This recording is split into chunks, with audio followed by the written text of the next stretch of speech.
ถ้าอยากเทรดให้มีกำไรต้องเทรดตามคนส่วนหลายเป็นหยังข้อยคือว่าจั่งซั้นก็คือการเทรดตาม trend ตามแนวโน้มของตลาดถ้าในตอนนี้เราเห็นว่าตลาดเป็นเทรนด์ขาขึ้นเราล่ะไปขายผู้เดียวทั้งที่คนอื่นหรือว่าคนจำนวนหลายพากันซื้อจนกราฟมันเป็นเทรนด์ขาขึ้นถ้าเราไปกดขายคนเดียวแสดงว่าเรากำลังสวนเทรนด์สำหรับคลิปนี้ทุกคนเนาะข้อยจะมาอธิบายเนาะเกี่ยวกับการเทรดตาม trend ตามแนวโน้มว่าซั่นซะเนาะแนวโน้มขาขึ้นเราก็ตามซื้อขึ้นไปข้อยก็เคยเจ็บหนักเคยพอร์ตแตกจากการเทรดสวน trend เนาะถ้างั้นไผที่อยากเทรดและให้มีกำไรต้องเทรดตาม trend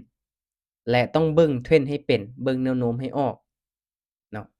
สำหรับ trend เนาะอยู่ในกราฟมันก็มีเพียงแต่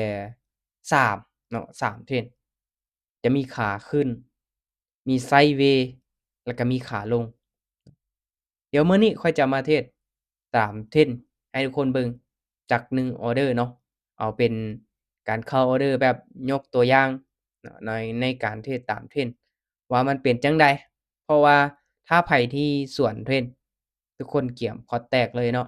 ตอนนี้ข้อยก็กำลังเบิ่งกราฟอยู่เนาะกราฟก็ถือว่าเป็น trend ขาขึ้นเนาะโอ้งามเลยออร์เดอร์นี้เนาะเป็น trend ขาขึ้นงามๆเลยเนาะเดี๋ยวมาเบิ่งนำกันเด้อ เดี๋ยวค่อยจะลองเข้าตามเทรนให้ทุกคนเบิ่งเด้อทุกคนเด้อโอเคมาเบิ่งออร์เดอร์นี้เลยทุกคนเนาะกราฟเป็นเทรนขาขึ้นเนาะมาจะเข้าไปที่20เหรียญเนาะอ้าวโอเคอ้าวเข้าออร์เดอร์ไปยังทันอยู่ยังทันอยู่จังหวะนี้เดี๋ยวมาเบิ่งนำกันเนาะถือว่ากราฟเป็นเทรนขาขึ้นงามๆเลยเนาะเป็นเทรนขาขึ้นงามๆเลยเนาะซูมเข้ามาซูมเข้ามาเดี๋ยวแป๊บหนึ่งทุกคนเนาะหรือว่าแท่งนี้มันจะเป็นแท่งพักตัวบ่หรือว่าจั่งใดอะเดี๋ยวซูมเข้าก่อนทุกคนโอเคโอ้โอเคจั่งใดขึ้นได้บ่ขึ้นได้บ่อึ๊บขึ้นได้บ่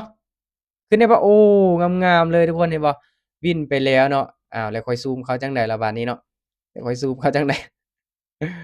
โอเคทุกคนเนาะถือว่ากราฟเป็นเทรนด์งามๆเลยเห็นบ่เนาะ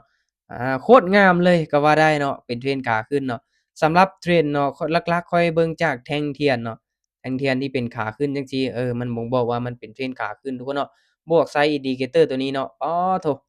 โคตรขึ้นแรงเลยทุกคนเนาะ BNB เนาะหรือว่าบิตคอยน์ก็ขึ้นคือกันบ่บิตคอยน์ก็ขึ้นเนาะแต่ว่ายังบ่งามเท่า BNB เนาะ Ethereum ก็ขึ้นเนาะ Solana ก็บ่ค่อยปานใดเนาะแต่ว่า BNB งามทุกคนเนาะเป็นเทรนขาขึ้นงามเลยเห็นบ่โตๆๆมื้อนี้ข้อยก็อาศัยในการเทรดตาม trend เนาะเฮ็ดให้เทรดมีกำไรเด้อทุกคนเด้อเห็นบ่เนาะกำไรงามๆเลยบ่แต่ว่าก็อาศัยในการคูณเงินแหน่เนาะโอ้ในการคูณเงินแหน่ตัวนี้ก็สำคัญเด้อทุกคนเด้อเนาะถ้าไผที่เข้ามาเทรด BNB ช่วงนี้งามเลยแหละทุกคนเนาะงามเลยเห็นบ่มันเป็น trend งามๆเนาะเบิ่ง trend ให้เป็นทุกคนเนาะหลักๆเนาะ ถ้าเป็นเทรนขาขึ้นแล้วเราไปกดขายนี่บ่ได้เด้อเนาะเราต้องตามเทรนถ้าเป็นเทรนขาลงเนาะเราก็ต้องกดขายเนาะสังเกตเทรนให้เป็นเนาะและ Indicator เนาะมันมี Indicator ตัวช่วยเนาะ Indicator ตัวช่วยเนาะสำหรับข้อยเนาะเดี๋ยวข้อยจะให้ทุกคนเบิ่งอีกเนาะว่า Indicator ตัวใดที่อ่าบ่งบอกเทรนได้ชัดเจนเนาะสำหรับข้อยโอเคเนาะเดี๋ยวเรามาเบิ่งนำกันเลยทุกคน โอเคเนาะทุกคนน่าจะเห็น2เส้น Indicator ตัวนี้เนาะเส้นสีส้มกับเส้นสีฟ้าตัวนี้ชื่อของมันแม่น Moving Average Double เด้อทุกคนเด้อเนาะ Moving Average Double เนาะเห็นบ่ตัวนี้เลยเนาะตัวที่ข้อยติดดาวไว้นี่เนาะมันบ่งบอกได้ชัดเจนเนาะ Indicator ตัวนี้ตัดขึ้นเห็นบ่เป็นเทรนขาขึ้นงามเนาะหลังจากนั้นไซด์เวย์หน่อยหนึ่งเนาะหลังจากนั้นก็กลับตัวขึ้นไปเนาะเป็นเทรนขาขึ้นงามๆเลยเนาะอันนี้คือการเบิ่ง trend เนาะเราต้องเทรดตาม trend ทุกคนเนาะอย่าสวน trend เด็ดขาดเด้อ โอเคเนาะทุกคนเนาะสำหรับคลิปนี้ว่าเรื่องการเทรดตาม trend เนาะเดี๋ยวมื้ออื่นค่อยจะมาให้ทุกคนเบิ่งว่าการเทรดสวน trend เป็นจั่งใดเนาะมื้ออื่นนี่สิมาเทรดสวน trend ให้เบิ่งมื้อนี้นี่เทรดตาม trend ไปแล้วเนาะถือว่ามีกำไรงามหลายทุกคนเนาะนี่แหละถ้าว่าเราเบิ่งแนวโน้มเป็นเราเบิ่ง trend เป็นเราต้องเทรดตามคนส่วนหลายเนาะทุกคนเนาะโอเคว่าเรื่องการเทรดการลงทุนล้วนแล้วแต่มีความเสี่ยงให้ทุกคนศึกษาหาความรู้ดีๆก่อนที่ว่าจะตัดสินใจนำเงินเข้าไปลงทุนเด้อทุกคนเด้อเนาะ